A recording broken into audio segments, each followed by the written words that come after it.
Welcome to From the Shed End, episode 145, with myself, Theo, and the other Theo. How you doing? Good, always in a good mood on Friday.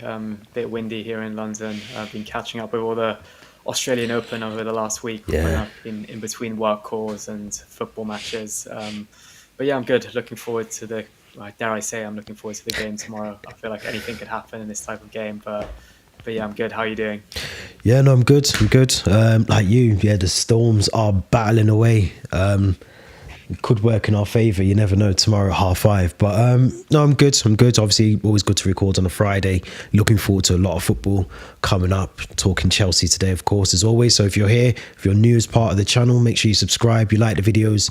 The Linktree link is also in the description for our social accounts and previous podcast episodes as well, as I always say on here. But let's go straight back to last week.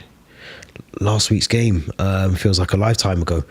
Chelsea versus Wolves last month. Oh, was this Monday? It was only Monday, wasn't it? Still this week, wasn't it? It is, does feel like sorry. a lifetime ago now. It does feel like a lifetime. It was only Monday. It was Monday evening. Yeah, give me your thoughts, because it was a game that I felt we got the job done. Obviously, that's what we all care about, is 3 points. But it didn't fill me with joy after 90 minutes. I'll be honest, it didn't fill me with a satisfying performance. What was your thoughts on our 3-1 victory against Wolves? Yeah, absolutely. I kind of just echo what you just said about it didn't really fill me with joy. It wasn't a satisfying win. I think the most important thing, though, it's 3 points, and it's our first league win since mid-December. So over a month without a win in the Premier League. Things were starting to get a bit worrying, but glad we were able to beat Wolves at home. I think it was the 400th time we've done the double over a team as well in the Premier League. So that's quite a big milestone. That being said, when you're playing a team like Wolves at Stamford Bridge, you've got to win. And that's what we expected against Ipswich, against Crystal Palace, probably against Bournemouth as well. And this time we got the job done. Was it convincing? I don't think it was. You're looking at two defenders getting goals and probably a third defender who should have got the second goal that was stolen from him, a Madueke tap-in. So you're kind of thinking where you're attacking players, not contributing to goals. And then you're also looking at Wolves, and they were poor. They were really poor. Their goal came from a Robert Sanchez mistake, which I'm sure we're going to talk to in a bit. But they were poor, really poor. And if they had a slightly better attacking quality, if Sarabia, Cunha, and Strand Larsen kind of maybe found their shooting boots linked up a bit better, I think they could have gotten a result. And at times, their performance from goal was poor. So I think we were very lucky there. I think it's a mix of us maybe playing better than some of the other games, but also of playing against a very poor Wolves side that underperformed realistically. So I think maybe slight bit of positivity I'll give is that we kept Cunha quiet, who's really a man in form at the moment. I felt like I struggled to even remember anything kind of positive he did during that game. And then the other positive is probably the 3 points, like I mentioned. And then the last one, Trevor Chalobah, which I'm sure we're going to talk about in a bit. Coming back, first appearance since the back end of last season for Chelsea, and putting him in a kind of spotless man of the match performance. So I'm really pleased for him. But yeah, overall satisfied, but I think there's so many areas of the pitch we can still improve on. Yeah, it is worrying, because I think when you look at the performance in itself as a whole, like you said, 3 points as a Chelsea fan is all that you care about. You want to try and sustain that top four status at the club. But yeah, I mean, it wasn't. I mean, Wolves in that first half, if you remember, the back end of the first half, were applying a lot of pressure. I think at the time it was only 1-0. Yeah, it was only 1-0. Tossen's goal was the goal at the time. And they get that goal, that mistake from the corner.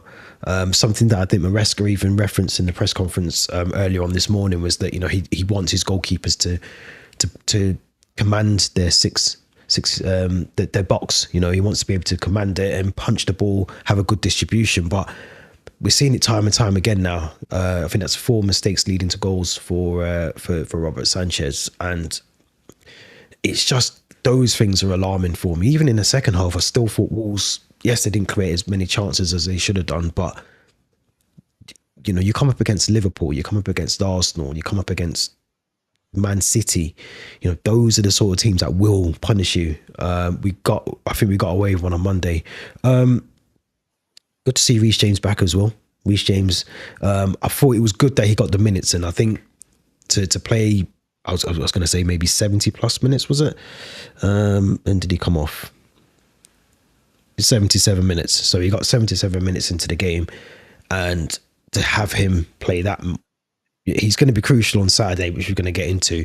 But good to see him back. Good performance. Yeah, no, Reece James, and I think he might have gotten the assist for the tossing goal, if I'm not mistaken, as well. And he's looking sharp. I'm just really kind of like crossing my fingers that he doesn't get injured on the pitch or in training again, which seems to be like a recurring thing with him. But very sensible from Maresca to bring him off on the 77th minute mark. I think he brought on Ashampong, and did he bring on Ashampong? Was it Malagusto? And I can't remember. Yeah, it was Disasi came on for Reece James, which he didn't fill me with confidence, I'll be honest. Gusto came on, played left back because Dewsbury Hall came off as well. So that's where I think my Maresca sort of tactical management, I always have to bring it into question, because yes, you're 3-1 up, or it was 3-1 at the time, and yes, you want to rest some of your players, but to bring on Axel Disasi and Gusto at left back didn't fill me with confidence in that last 10, maybe 15 minutes of the game to go. But I want to talk about Cole Palmer, because I still think he's not having the best. He's not replicating what he was doing last season, I think is probably the best way to put it. And do you think that's becoming a bit of a concern? Because he's still obviously creating goals, he's still scoring goals, but it doesn't seem like he's having the influence that he did last season as the 10, as opposed to playing on the right side that he did last season. Do you think that's going to potentially become an issue? I think he's still a top quality player with wing or the 10. I still would love to kind of see Maresca experiment with him as the winger, and that will give a chance for an Nkunku or a Felix to play as the 10. But that being said, he's played so much football. He's played almost every single minute of every single Premier League game this season, Cole Palmer. Yeah, I think I rested him. I think we both had him. I think he picked up a knock in training, and it's something that people who don't go to matches will notice. Maybe the camera doesn't pick it up on Sky or TNT, but he limps so much off the ball. Yeah. There's moments where I'm just looking at him and thinking, he's bound to come off at half time. Maresca will kind of bring him off now because he looks like he can't walk properly.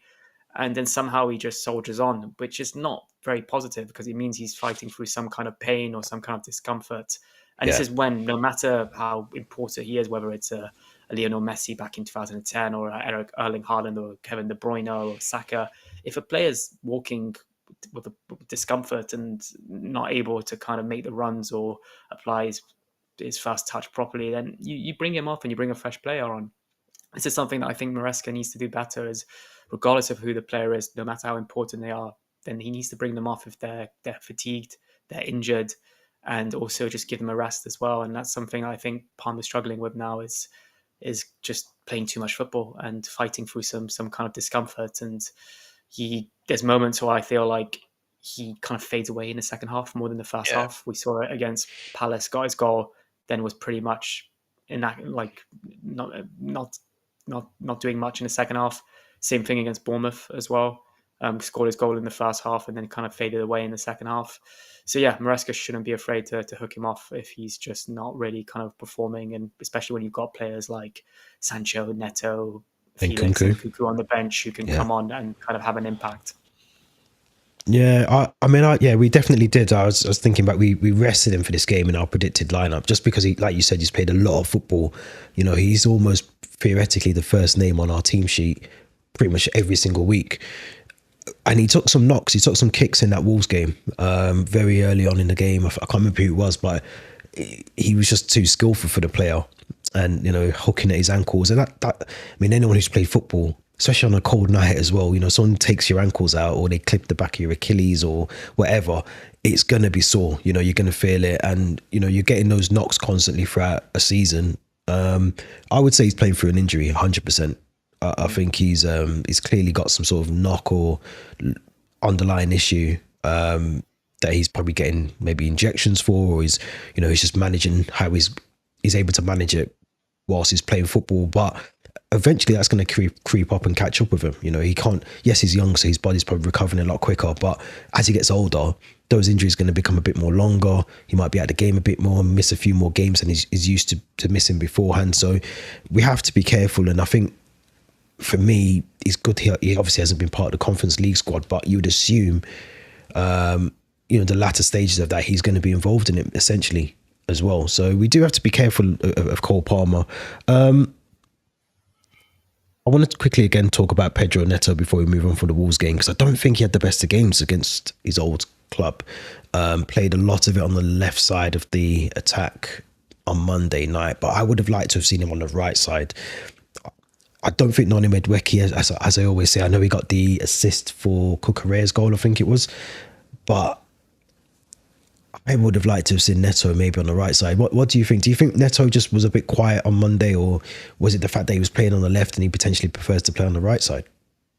I do like Neto. I think he's a good player. He brings a lot of energy. He makes really good kind of runs and has like this burst of pace all of a sudden.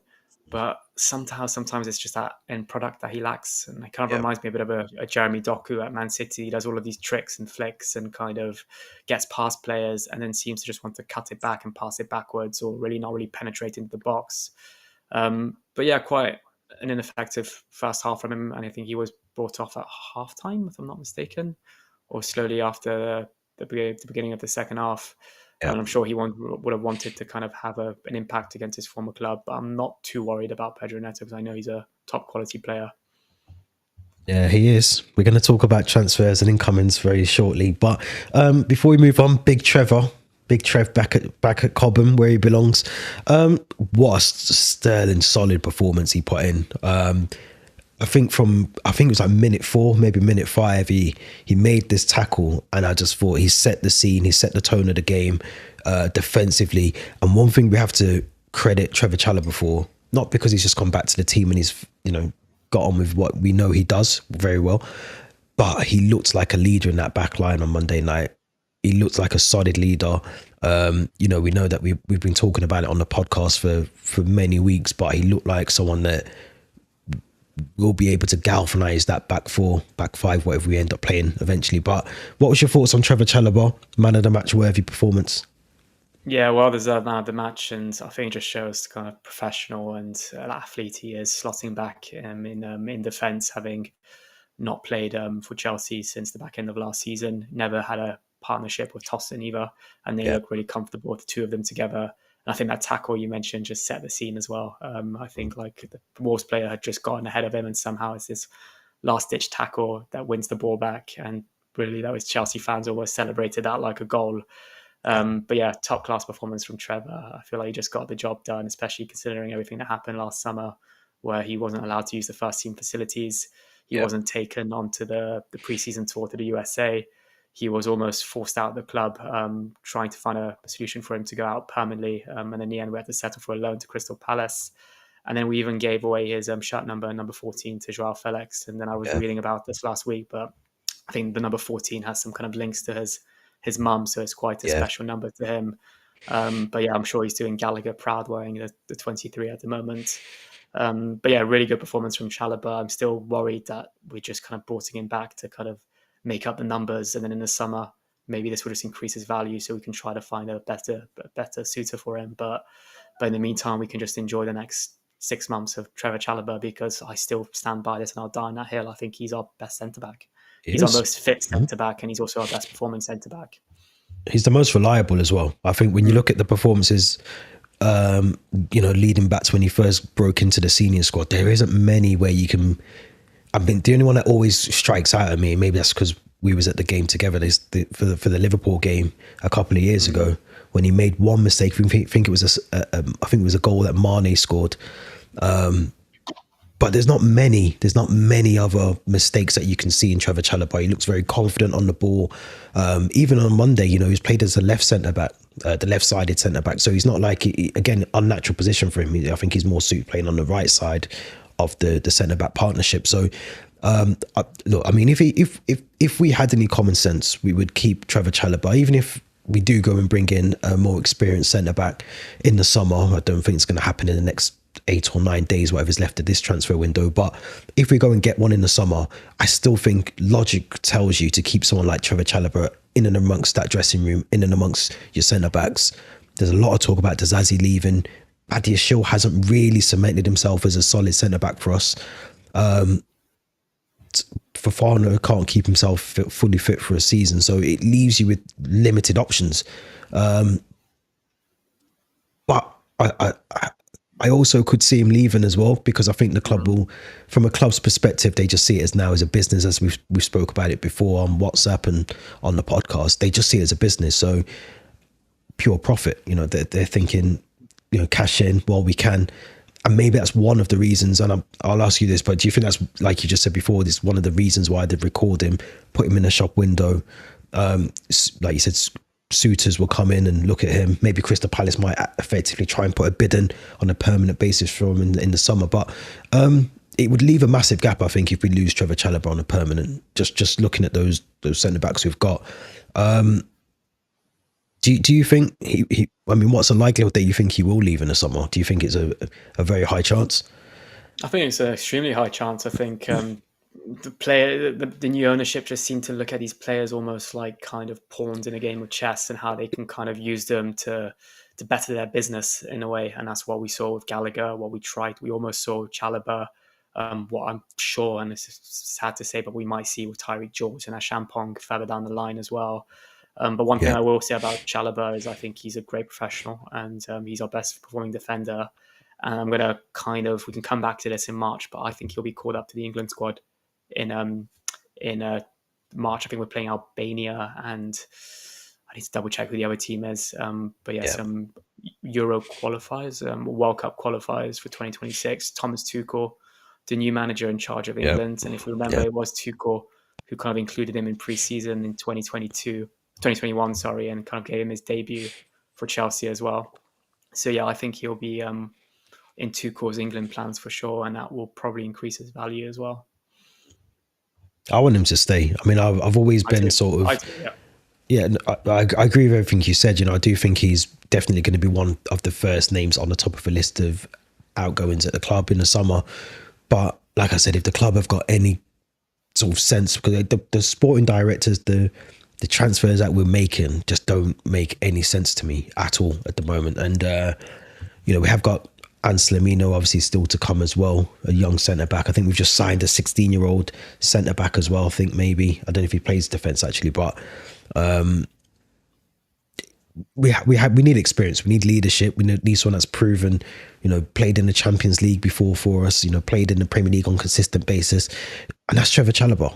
So I'll be sad to see him go. But I want to talk about Renato Veiga, because this story broke last week, was it? I think maybe early last week, with a move that he wasn't really happy with his time at Chelsea. This is what the reports were saying, and that he wanted to move away. His preferred role in the team would be centre back as opposed to left back, which threw me completely, because we've never used him as a centre back, I don't think, in any games. But I think the deal, if it hasn't already been done at the time of we're recording this, I think it is very close for him to be joining Juventus on loan, with no option to buy, no mandatory fee. I think we're getting a loan fee of around 5 million euros for Veiga's service to go out to Juventus. So what do you think about this? Because it kind of leaves us short now at left back. Ben Chilwell's still there, and it just doesn't seem like Ben Chilwell will get a game. So Cucurella gets injured. It kind of leaves us with no one to bring off the bench. It's a really weird decision. I think what I'm a bit confused about is, surely when we signed him from FC Basel last summer, it was discussed what his preferred position was and where Chelsea planned to utilise him. And I know that there were a lot of reports saying he's very versatile. He can play as a CDM, a centre-back and a left-back. But very quickly, I think in pre-season, it seemed like Maresca favoured him as a left-back. I think he played the one game against Bournemouth at the Vitality Stadium as a midfielder and did a decent job, actually. But what I'm also more confused about is, now that we're so short on centre-backs and we've had to call back Chalobah and Anselmino, is why did we not give Veiga a chance in his preferred role, where he thinks he can really excel at and where he wants to play for Portugal at the World Cup in 2026? So it just must have been a massive conflict of what the club wanted and what the player wanted. But hopefully for him, because I do think there's a really good player there, and I like his mentality and I like his physical presence and aggression. I really think hopefully he can cement himself as a good centre back at Juventus. And then I think the plan of this loan is to have him come back to Chelsea in time for the Club World Cup, which is starting, I think, end of June. So maybe if he really performs and with Juventus at centre back, we may see him at the Club World Cup in some capacity playing in that role. But like you also said, it now leaves us really short at left back because we've got Cucurella as our only left back option, because I don't think Ben Chilwell will ever put on a Chelsea shirt again, unfortunately. And then I think the other option is, maybe that's why Maresca was experimenting with it against Wolves, is Gusto potentially playing left back, which he doesn't really seem overly comfortable playing him as a right back. So I don't see why he'd be comfortable playing him as a left back. And that makes me think we're just going to rush back into the transfer market and sign another left back now. I think we were linked to some chat from La Liga. I forgot which club it was and what was it Deportivo? Name was. It might have been Deportivo. Yeah, I think I won't recall his name, but it just makes me think, like, what's the point of just signing all these players if it's just to get other players who are going to return from their loan and then have an inflated squad and then pre-season and then face the same problems that we're going to be facing last summer, which is all these players not knowing if they're to keep, sell, loan them, like we have with Casadei, like we have Chukwuemeka with Ben Chilwell. We're regaining Paez and Esteval Willian from their loans in Ecuador and Brazil, respectively. So yeah, it's a bit of a messy one. The last thing you want now is just all these kind of like loan armies like we used to have back in the day. Yeah. It is worrying. It worries me. I'm just looking at Renato Veiga. So overall, this is his time at, Sporting, all his career, at FC Basel as well. So he's played centre back 15 times, which is quite low when he's played defensive midfielder 42 times, left back 18 times, central midfielder 6 times, left midfield once. Don't know where this centre back sort of thing comes from. Maybe it's just his preferred role. Maybe there's an opening in the Portuguese squad. He thinks maybe if I start playing as a centre back, I can get more minutes as an international player as well. But I agree, it leaves us very, very short at left back options. No club really look likely to come in for Ben Chilwell in this window.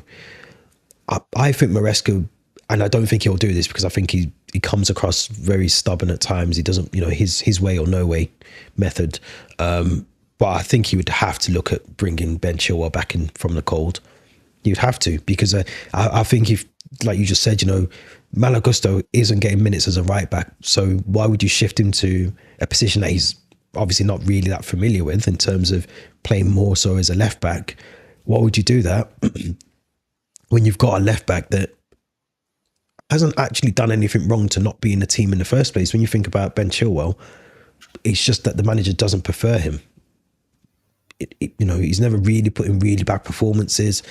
Could you see that happening? Do you reckon if Ben Chilwell stays? He must be on decent money as well. So use him. He's a squad player. We can't just continually play Marc Cucurella till the end of May. That just is not an option. So I don't think we go in for another one. I think we've got enough players here like Ben Chilwell's to utilise the squad in the best way. Do you reckon Maresca will change his ways eventually and stop playing Sanchez in goal, reintroduce Ben Chilwell? Sanchez in goal one, that's a whole other podcast, I feel. But the Ben Chilwell one, I feel like I said last summer when he was almost frozen out of the team that I don't think he'd ever play a minute for Chelsea again. And then he got, I think, 10 minutes against Barrow in the League Cup, which felt strange seeing him again in a Chelsea shirt. But I know I read this morning that he's been linked to Dortmund, because I think Dortmund originally wanted Renato Veiga, then I think Annie wanted Chukwuemeka actually, and then Nuri Sahin got sacked after their Champions League defeat to Bologna, and I think now they have to reevaluate their transfers, and maybe I wouldn't be surprised if Chelsea or Ben Chilwell's agent offered for him to play for Borussia Dortmund, whether Chelsea covers part of the loan, the wages, and Dortmund helps out the rest. But I'll say, I've said it from the beginning, I really don't think that the reason why Sterling and Chilwell were not in Maresca's plans was tactical reasons. I purely think it's because they were the biggest earners of the club. Yeah. And that's why I think the owners told Maresca, you've got to get rid of these players purely because we can't afford to keep them. We need to get their wages off the books. So potentially Maresca Chilwell could come back in, and Chelsea fans are very familiar with Chilwell. I think he's probably been one of our best left backs probably since Ashley Cole, alongside maybe Marcus Alonso. Yeah. So yeah, he knows especially if we kind of like want this inverted fullback business of like a mid defender kind of slotting in midfield or contributing to attacking plays. I feel like Chilwell does that well. But I still think Maresca is quite stubborn in his approach, like we've seen with Sanchez, and I just can't really see him playing again for Chelsea, unfortunately. Makes you wonder as well, Ian Maatsen, Lewis Hall, two left backs that maybe Lewis Hall a bit too early for him to be a consistent player. But you look at Ian Maatsen, who I think we all wanted to sort of get a chance at Chelsea, didn't get it. It's a massive question mark.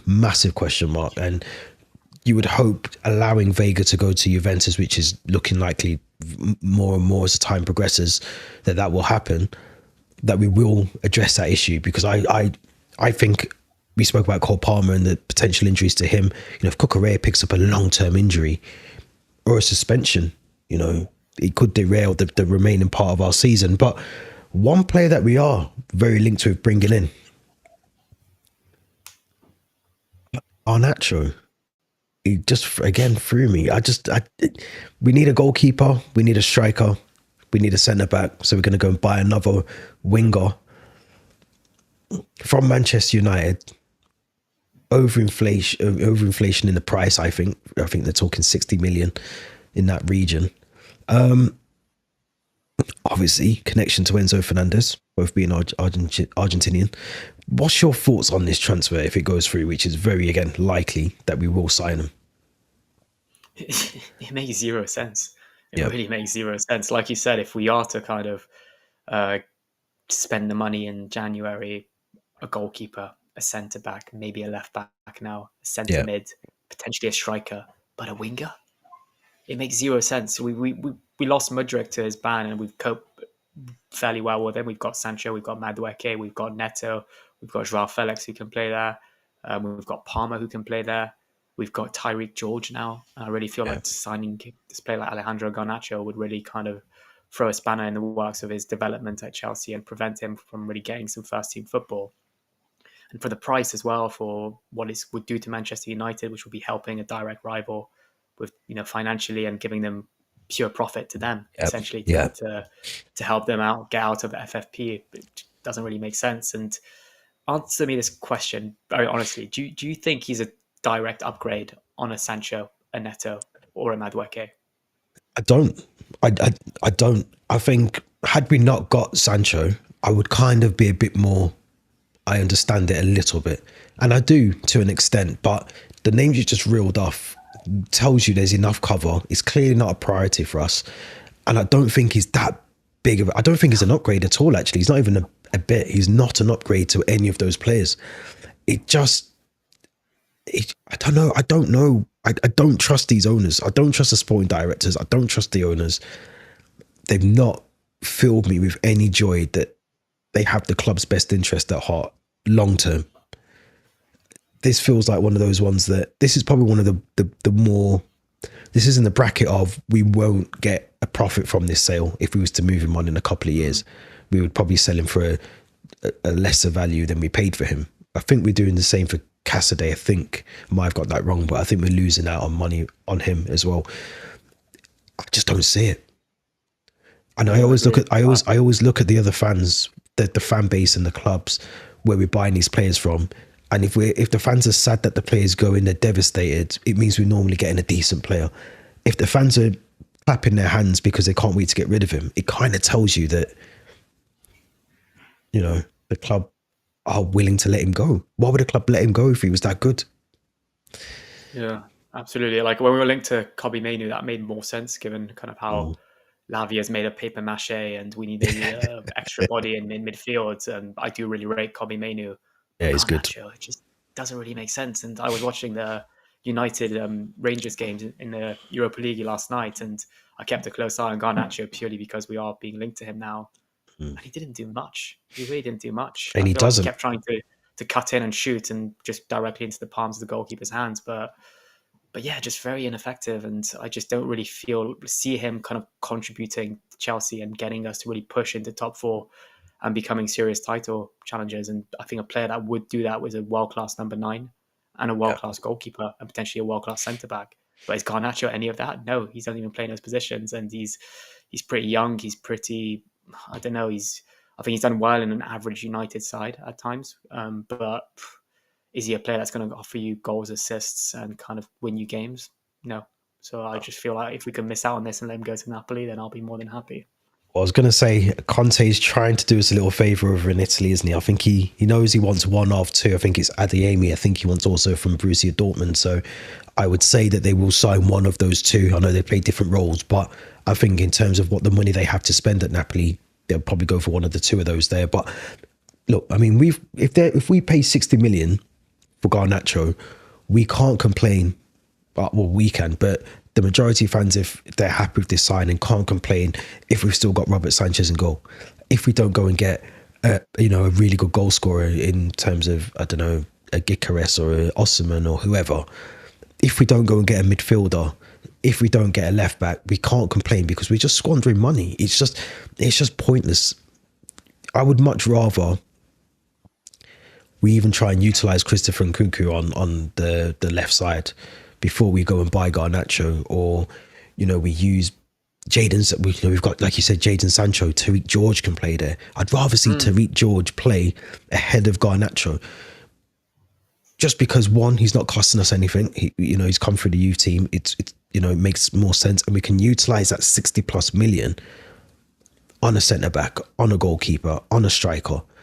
It might not even be this window. It could be that we just have to take the hit, and we have to hope that Nicholas Jackson has a good run of form again and he scores a couple of goals and, gets us into the top four, or that Sanchez somehow stops making mistakes in goal. But to go and sign a player where you're overstacked in that department already, it just doesn't make any sense from these sporting directors. And it's making me question them a lot, I'll be honest. I think I look at the Veiga signing, the signing of Veiga is leaving in 6 months later. We haven't signed a good goalkeeper. I think Sanchez came because we've got the same scouting the sporting director that was at Brighton, took him to Brighton and said he was the best thing since sliced bread at Brighton. He brought him to Chelsea. I think his name's Ben Edwards. I think we still don't have a goal scorer really. And I went through it a couple of weeks ago. We've made 35 transfers, and I keep saying out of it, the three that I will honestly say on hand on heart that are good value for money is Marco Correa, Moises Caicedo, and Cole Palmer. The others are just hit and misses. They play well some games, they don't play well for the next two. That's 1.6 billion spent. It's not good enough. And the three players you listed kind of like set us back 200 million. So you bloody hope they were performing. Yeah. Like you just said, all those players that I'd rather give minutes to. And then the other two names that I listed, I mentioned at the beginning of this recording, Paez and Esteban Willian, they're coming in the summer. Yeah. What does signing Garnacho mean for their, opportunity in the first team, their game time? Are we going to be loaning them out as well? It just... I'm very confused by a lot of the transfer activity and the recruitment we've done. Absolutely. Andre Santos, another one, playing really, I get it. I know he's playing really well at Strasbourg. So yeah, maybe don't recall him, let him have the minutes. But Leslie Ogunchukwu clearly wasn't playing in that first half of the season. If you remember, there was a lot of talk about potentially recalling him. And he's only recently started to play for Southampton a bit more now. But let's recall him, because we know that Lavia potentially will be in and out this team for the remainder of the season. Enzo Fernandez has picked up a couple of injuries already this season, and we know that Moises Caicedo is probably 1 or 2 games away from a big injury because he's just been overused in a midfield. So, we're now having to rely on Keenan Dewsbury-Hall in the midfield. We haven't got Renato Veiga to maybe use on the left, who could then, invert into that midfield as well. It just, for me, there's so many things we can do. We've spent so much money on a squad and we're not utilising it in the best way, in my opinion. It just doesn't make any sense to not recall one of those midfielders. One of two have to come back in this window for me. But do you think, because I think Maresca said today that neither will be an option in terms of recalls, but Do you think we can sustain even a top four push if we don't go into this market in the next, what is it, 8 days or whatever it is left of it? I just like open Twitter and I've seen that Maresca out is actually trending now. It says I a mean, lot about our fan base. but he's not the problem. Maresca No, is he's not. You could bring in any manager and they will have the same issues that Maresca is having. Now, I've always said Maresca can do more. He can definitely do more in the games. He can do more in terms of his substitutions and whatever else. And, maybe some of the teams that he picks are a bit, hit and miss when I think back to the Ipswich game and whatever else. But overall, bearing in mind of the last 2 seasons we've had, where we've finished and the results we've churned out, I think he's actually ahead of the objectives, if I'm being honest. But yeah, I don't know. I mean, Maresca out is a bit of a stupid thing, but it's very stupid. But going back to your original question, I think we're going to struggle a little. I think we're going to pick up more injuries now that we've gotten rid of players like Cassidy, who we haven't mentioned, who looks like he's going to go to Lazio. And I think we're losing bodies in midfield that would play those Conference League games midweek that allowed us to perform so well in the Premier League throughout. Veiga, another one. And I saw now that Chelsea never activated any contact for Reda, Bella, Yane. The only request was for Douglas Luiz. So there could be another opportunity for us to go to Douglas Luiz, and I'm sure that's being negotiated perhaps on the side during the Veiga talk between Chelsea and Juventus. But again, it's just like we get rid of one player to sign another one just to regain that player in the summer. I don't know. It's pointless, yeah. But I do worry that because I feel like every single player in our squad's almost been linked with a move away this January in a way. And I feel like we were building something quite good with that core group of players throughout September, October, November. And the last thing I want to do now is disrupt that mid-season, bring in some new faces, get rid of some familiar ones, especially when you're still competing in the FA Cup, the Premier League, the Conference League. Yeah. So yeah, I'm really hoping this doesn't really kind of derail our season. It's interesting because I think Maresca was asked today in his press conference, what's the likelihood of João Felix and Christopher Nkunku leaving, and he didn't really simmer the sort of noise down. It was almost a case of, I'm the manager and I only want to play with one attacking midfielder, essentially. So, he didn't really, he said he loves both players. I think he did say that, but you could see João Felix potentially leaving in this window. I think AC Milan have been heavily linked with him in this window. We know that Bayern Munich were in talks or trying to be in talks with Christopher Nkunku last week and the week before. So I think a lot of these players maybe have been brought in on the idea that they'll be playing a lot more football than they have been. And I think, you're getting to that point now where the World Cup's around the corner. It's not too far away. And Nkunku clearly would have been told, I would imagine, that he's going to be playing a lot more football. Same for maybe João Felix, and then he sees Pedro Neto walk through the door after him. So I can't blame the players in this situation. I have to look at the recruitment side of things, and I have to look at, like you just said, we're loaning out a player to then bring in a player that essentially we've just loaned out a player because we need to now make cover for that player that's going out. So it just doesn't make any sense, this strategy of signing young players. They don't make the grade. We then move them on or we loan them out, and then we bring in another player that's just as young, might not make the grade, and then we find out they don't make it, and then we're just constantly doing it. And I think somewhere down the line, the model, this profiling of young players has to change, because if it doesn't, you're only going to find one gem out of 50, and you're not going to be able to continually do that over the next 3 or 4 seasons and spend the amount of money that we're potentially going to have to do at some point to bring in the depth that we need, the quality of depth as well. Someone made this joke to me the other day, and I couldn't agree more. It's almost like we're collecting footballers like they're Pokemons. I feel like every time we get a link to a new name, someone sends me the link from Fabrizio Romano saying another Pokemon for your Pokedex. It just feels like it just genuinely feels like that way, especially when how unknown some of the names are at times. Like, I'm not going to lie, these players we're being linked to at the moment, how I watch them play, absolutely not. Wouldn't have a clue who they are, their profile, the type of fit they are for the team. So, yeah, very strange from our football club. I went down, when I was going down the list of players a couple of weeks ago. There was a player called Caleb Wiley that I didn't even know we signed him. Yeah, American right back, I think, on loan at Strasbourg. Yeah. I Yeah, think because I remember thinking someone told me like you've already got 3 players on loan at Strasbourg, you wouldn't be able to send another one there.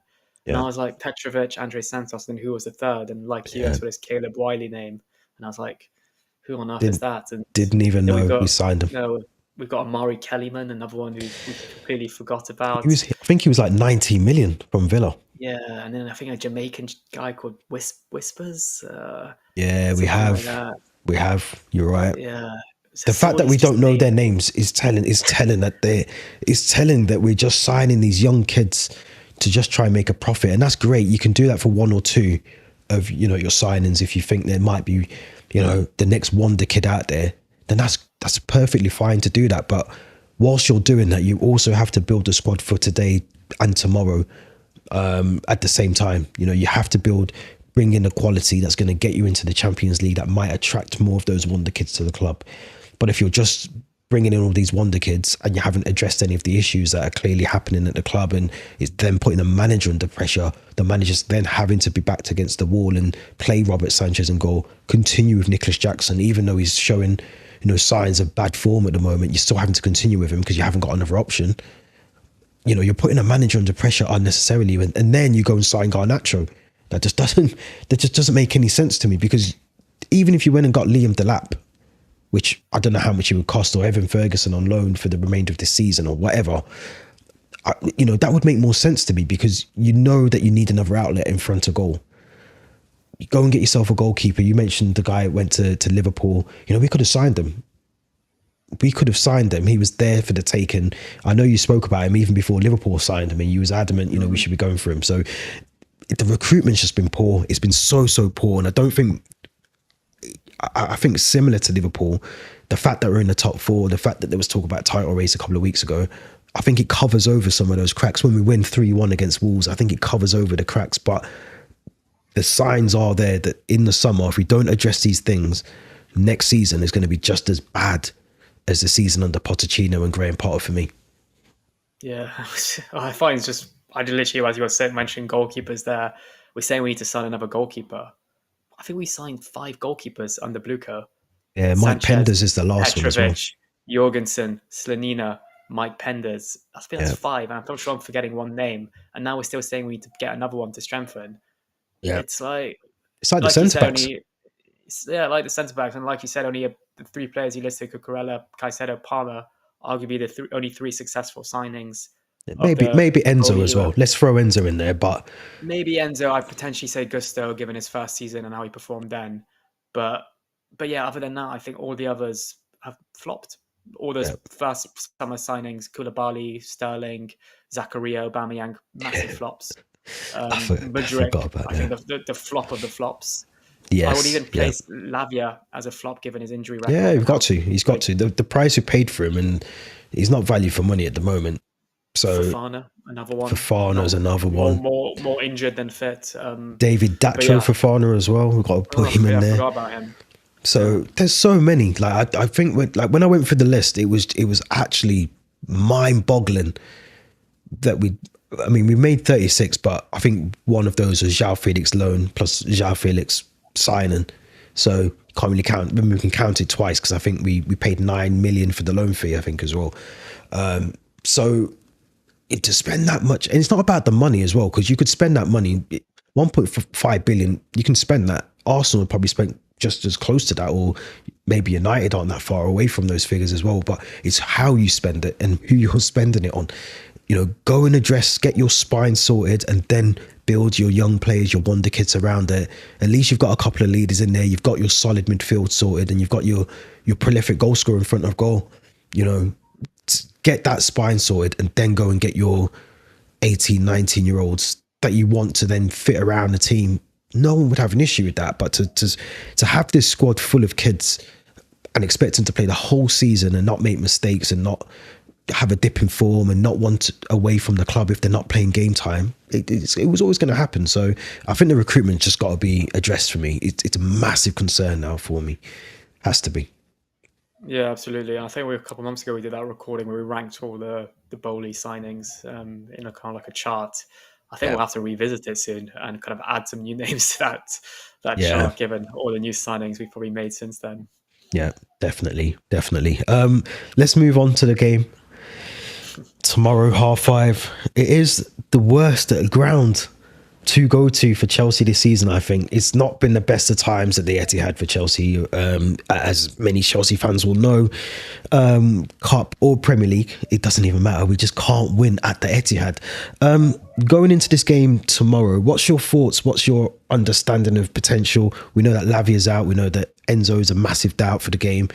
So 2 key players already. But what do you think going into this game? I'm quite confident, but I want to hear what you think first of all. I mean, playing Man City is always difficult, no matter their form. You don't really know what you're getting with them this season, especially. I still feel like I'd rather play them this season than any of the past seasons under Guardiola. We saw against PSG midweek, 2-0 up, and then they completely bottled it and conceded 4. So they look very vulnerable defensively, and I think that's why they strengthened signing the Brazilian centre-back. I think they signed Uzbekistani centre-back as well from Lens. Yes, and they also strengthened with Omar Marmoush from Frankfurt. You mentioned our record at the Etihad. It's really not a nice reading at all. Only 2 wins in the last 10 there. And there were some really embarrassing defeats in the League Cup and FA Cup during that Potter season. Our last win came in May 2021, when I think it was Ziyech and Alonso getting the goals after, I believe was it Raheem Sterling might have scored for City, and Aguero tried to do a Panenka penalty and just landed in Mendy's hands. Yes, yeah. Yeah, I feel it's that weird period where we beat City 3 times in a month in the FA Cup, Premier League, and then the Champions League final. But yeah, going back to the present, I think it will be tough. I feel like there's a lot of players that are doubts, like you listed, Enzo Fernandez. Maresca's hoping to have him fit. Same thing with Levi Colwill. I remember Chalobah, I think, played this game last season, his first game of the season, and he played really well as centre-back, and probably that's what he's expected to do tomorrow as well. Having not played a lot of football for Chelsea, come back, slot in as centre-back. I think things are slightly different given he played 6 months of football at Palace. But no, I'm expecting a tough game. I'll be there, actually. I've got the coach picking me up from Stamford Bridge at 10:30 a.m. and then a long journey to Manchester and then a long journey back. So more than ever, I'm really hoping it's an enjoyable journey back. And for those who listen to this podcast, they'll know that my record sometimes watching Chelsea at Wembley or at away grounds is not very positive. Not the best. So, yeah, but no, it's going to be a tough game. But like you, slightly confident, given City's kind of dip in form lately. It's hard to judge City, isn't it? Because obviously you look at the Ipswich game on one hand, and you look at, I think it was 6-0, wasn't it, in the end, on the Sunday or the whenever they played. But then you look at their performance in the midweek game, where I think they lost 4-2 in the end in the Champions League. So it's hard to judge them. Now, you would think, based on what you've just said, our record is poor, 2 wins in 10. It's going to be difficult anyway. It's always difficult against City because you can't. Yes, they've been through a bad run of games, but I think they've hit that point where they've turned the corner now. And of course, it comes at a time when we need to play them. So the reason I'm quite confident is because I feel just going into this game, and things will change. Obviously, the 3 p.m. kickoffs will be played before our game, but I just feel at the moment the momentum kind of is in our hands because we've had a week's rest. Theoretically, I know we play on a Saturday, but we played on Monday, but we've had a longer time to rest from City's game in the midweek. But also as well, I just think the fact that we're 2 points clear of City at the moment, we're on 40, they're on 38. It just gives you that advantage a little bit going into that game, regardless of what happens elsewhere. Hopefully a couple of teams can do us favours and we still stay in the top 4 before the game kicks off. But I think if you take the game to City, and I've always said this about them, if you attack City from the start, it's almost a bit like us. We can attack, we can do all the attacking brilliance in abundance. But if City aren't really good defending, and we're not good defending either, so it could be a very open game. But I think when you take the game to City, don't sit back, don't allow them to attack you, and you actually take the game to them. They panic a little bit in defence and they are prone to mistakes. That's where my confidence comes from. The reason I've got a very little bit of doubt in there is because I look at Nicholas Jackson. I look at Nani Madueke, who I don't think can cross a ball to save his life. I think who's going to be on the left side? It could be Sancho. It could be, we're just not really sure. You know, we're in January and we don't really have a starting 11 that's, you know, solid, you know, a bang on starter of, you know, starting 11 that we can say, right, we can do our predictions, which we will do, but we could be so wrong or so right. And that's the worry, I think, for me. We just don't know how Maresca's going to line up. But I am confident. I am very, very confident. Let's do the predicted lineups now, actually. Let's go straight into them. I'll let you go first, as always. Where are we? Are we going to do this based on hoping that Fernandes and Colwell are fit? Yeah, I think well, there wasn't much talk about Colwell, so okay. I would assume Colwell potentially might be fit. I'll go. I mean, again, this is just purely based on like Maresca's stubbornness, but Sanchez will stay in goal. Yeah. Reece James, the captain, I think, given he didn't play the full 90, probably indicates that Maresca plans on playing him in this game, and you can't not play your captain in an away trip at the Etihad. I think even if Cole was fit, it might just be a bit too soon. And it seems like the Wolves game was starting to show signs of quite solid partnerships between Tosin and Chalobah. So I would stick as those two as my centre-backs. Monday's goal scorer, Cucurella, will be my left back. We'll have to add Chalobah to the list. He's not on here. Who should we take out? We can add players. Let's add him in quickly. It is number 23.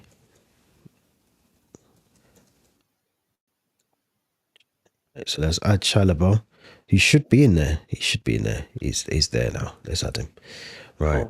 Cool. Right. Let's, but let me know if you agree with that back line. Yeah, I do.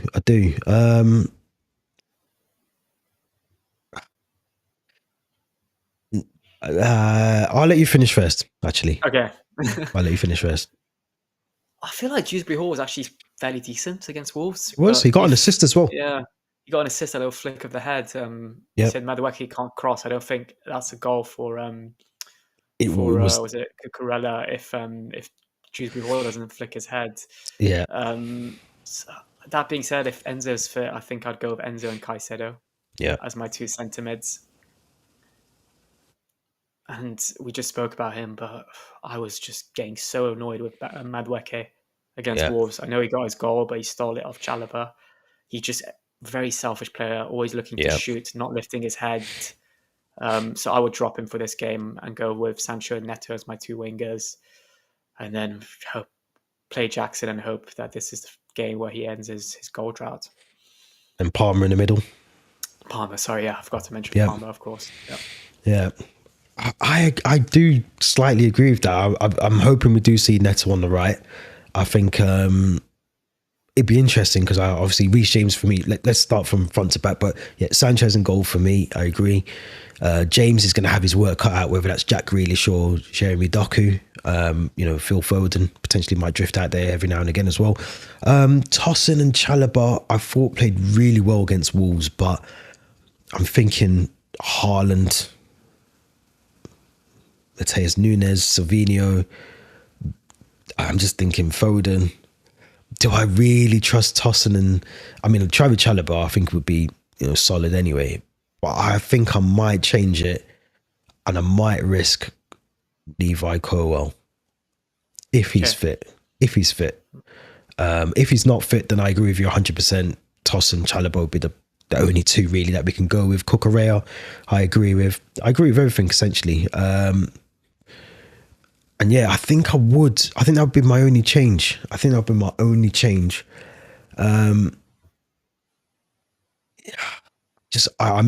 always want to try and bring.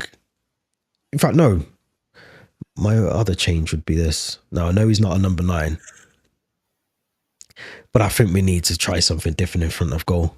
I really do. I'm not against that. And Cuckoo as a striker. I know he doesn't really enjoy playing that position. It's not his preferred one, but he got goals for us in the Conference League playing there. And I feel like pre-season at times he has played there.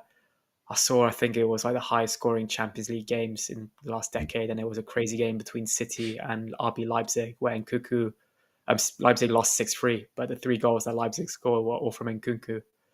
I think maybe, I don't know if he was playing as a striker or 10 there or centre forward, but yeah, I wouldn't be against that. I wouldn't be against that. I actually don't think Nicholas Jackson's a striker.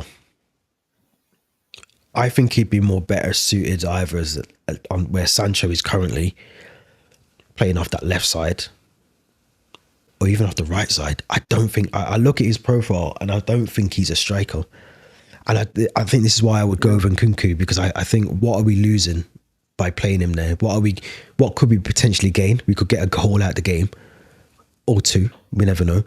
But I just don't see that with Nicholas Jackson. And he might go on to score now. I mean, hopefully he does. If he starts and he scores and he gets a goal, brilliant. But I just look at the last 4-5 games. Nicholas Jackson, apart from what game is it where he assisted Cole Palmer? Lovely assist.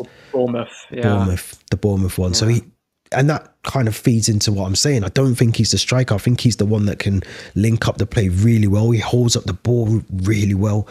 But in front of goal, if you ask me, who do I think out of Nkunku and Jackson, who's a bit more clinical, or who would I have more confidence in to score goals? It'd probably be Nkunku ahead of Jackson.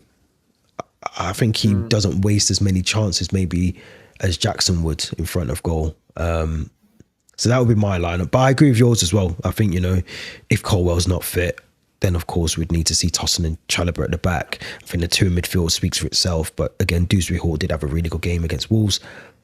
And I'm not against Nicholas Jackson. I think we've misprofiled him like we have with Renato Veiga.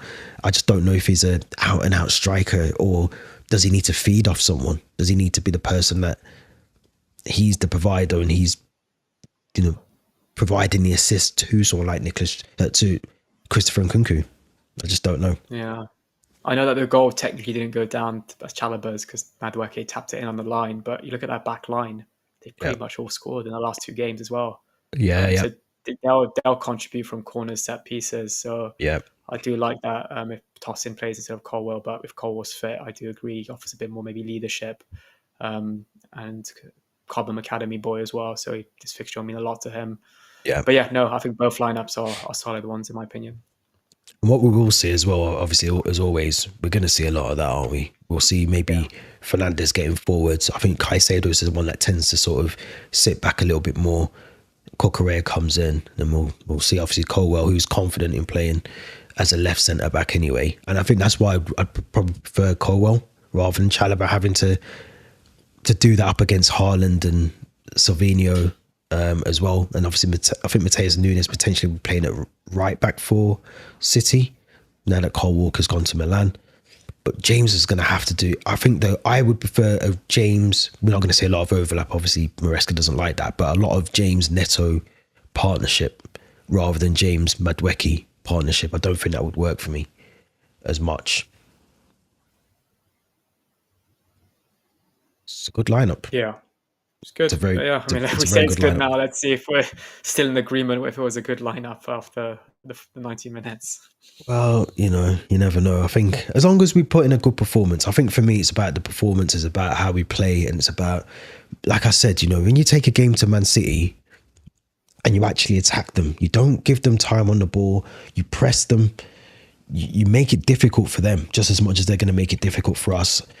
They struggle. And this is where I think teams have cottoned on to that if you take the game to them and you attack them, you're able to get a result at the Etihad. And I think this is a perfect time for us to try and do that. So let's end on our score predictions, as always. Yeah.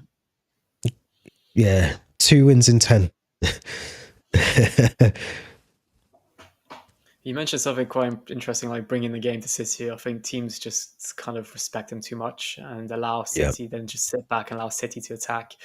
I think if we can play like Aston Villa did against City at Villa Park, well, I think within 30 seconds, Aston Villa had a 1-on-1 chance and almost to score.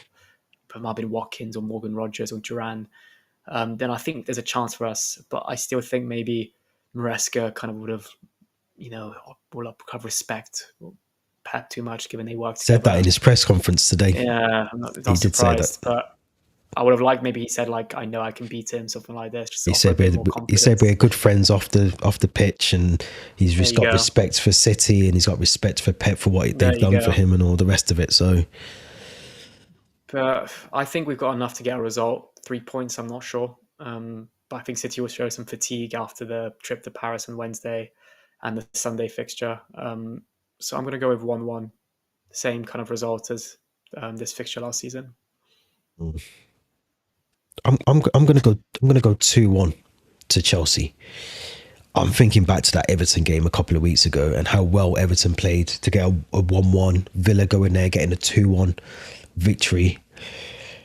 I just think this is as much as this is the perfect time to play them, you also always have to guard against complacency with City because they are that good, and it only takes 1 minute for them to change the game, for Haaland to score. Defensively, we have to be switched on, but I just think if there was ever a time when Pep's going through a bit of a crisis off the field as well, himself personally as well, this is probably the best time to play them. They're not the City that, we're running away with the league. They are there for the taking. We've seen it. I'm just looking at some of these results here. United have beat them 2-1. Everton got the draw. They smashed West Ham, to be fair. Flashbacks of when you said this is the best time to play them when we play Liverpool in the League Cup final, and it's going to backfire. But I think we were all in agreement. But we should have won that. We should have won that have. game. We should have won that game, to be fair. But I'm going to go 2-1. I am going to go 2-1. I think it'll be a good game. One thing we have to do is keep Haaland quiet as well. And I think if we can do that, then as Marmoush, is his deal officially announced? Is it done? He's announced now, yeah. I think he had his first training session yesterday. So he's officially a player. Whether he starts, comes off the bench, still TBC. But I think we'll see him feature at some point tomorrow afternoon. Yeah, that might change my 2-1 to maybe 2-2. But look, we have to be confident. We have to be confident going again. I think if we win this game, this is the question I was going to ask actually before we wrap up. If we win this game, is that a massive step in the right? It's almost like putting your foot through the door to that top 4. Like we can almost see top 4 in our distance there. But if we can beat City, and I'm just thinking about some of the games that we've got coming up after this game.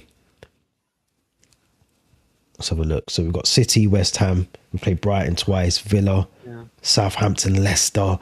We've got Arsenal, then Tottenham. I mean, this feels like up until that run of games, the 26th of April, where I think things are just going to go completely one way or the other for us. This is a massive game.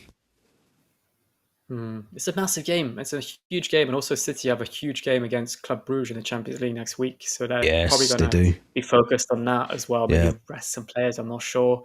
But I think it'll be a huge statement win for us. But it's all good saying it's a statement win, but then you've got to keep up that form. Momentum. We saw United, they got the win at the Etihad, and then I think they bottled it the next week against Newcastle or whoever it was. So yeah, you've got to be consistent, but I think it will be a huge win for us and a huge statement in our push for top 4.